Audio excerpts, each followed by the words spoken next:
Depuis longtemps, les climatologues connaissent l'importance des nuages dans la régulation du climat à l'échelle planétaire. Toutefois, les mécanismes entourant leur formation sont encore peu compris, surtout près des pôles, ce qui influence grandement les prédictions à court comme à long terme du climat sur notre planète. Une partie de ce mystère sera toutefois bientôt élucidée grâce aux recherches de l'étudiant au doctorat Liviu Ivănescu du département des sciences de la Terre et de l'atmosphère de l'UQAM. Je fais présentement des observations sur la formation des nuages dans les milieux polaires durant la nuit. J'utilise pour ça plusieurs instruments, des radars, des lidars, des radiosondes, mais je travaille particulièrement sur un instrument qui s'appelle photomètre stellaire, installé sur un télescope à la station météo Eureka, qui se trouve à peu près 1000 km du pôle Nord. La station météorologique Eureka est gérée par Environnement Canada et le regroupement de chercheurs CANDAC, qui investissent chaque année des sommes importantes pour l'entretenir et améliorer ses installations. Malgré l'isolement, c'est donc l'endroit idéal pour que l'étudiant Liviu Ivănescu puisse déployer tous ses instruments de mesure. Avec notre instrument, le photomètre stellaire, on utilise la lumière des étoiles pour décerner la concentration et le nombre de particules dans les nuages de cristaux.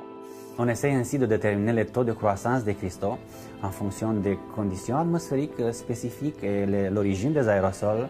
Ça permettra ensuite de faire une bonne modélisation de ces nuages arctiques. L'étude de la formation des nuages en pleine nuit polaire représente cependant de nombreux défis techniques, notamment en raison des conditions climatiques extrêmes qui règnent dans cette région au-delà du 80e parallèle nord. Comme on est intéressé par des effets atmosphériques qui se passent l'hiver durant la nuit polaire, on va y aller justement dans cette période qu'il fait très froid. Alors nos instruments doivent être capables de fonctionner à moins 50 degrés Celsius.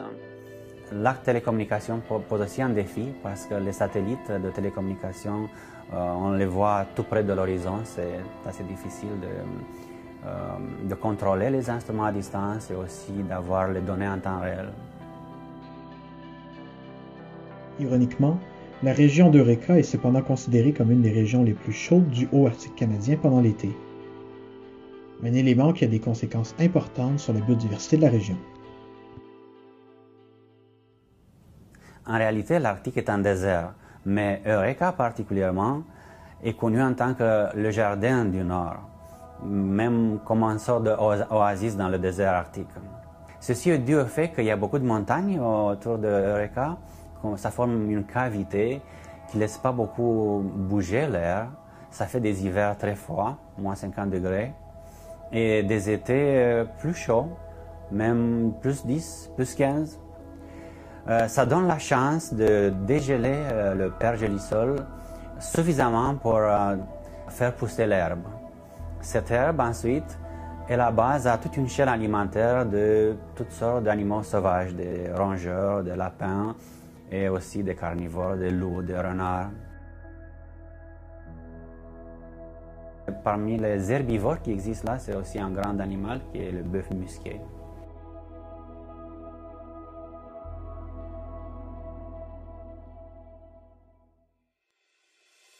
Les travaux de l'étudiant Liviu Ivănescu se poursuivent.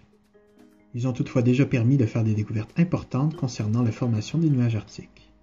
De quoi bouleverser les idées préconçues des chercheurs dans le domaine. Concernant ma recherche, on croyait par exemple que les nuages se formaient par l'interaction entre une masse d'air humide et une masse d'air froide. On avait la condensation.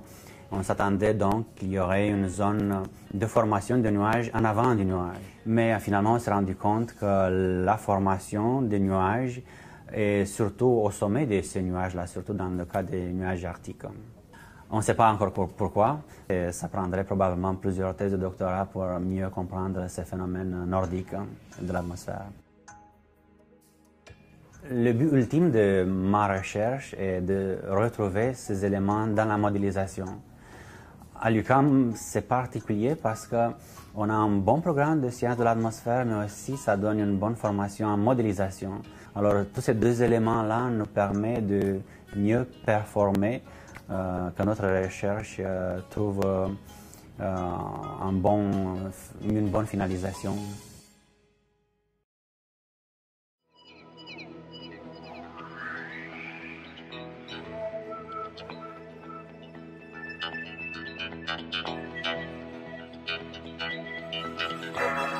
Thank you.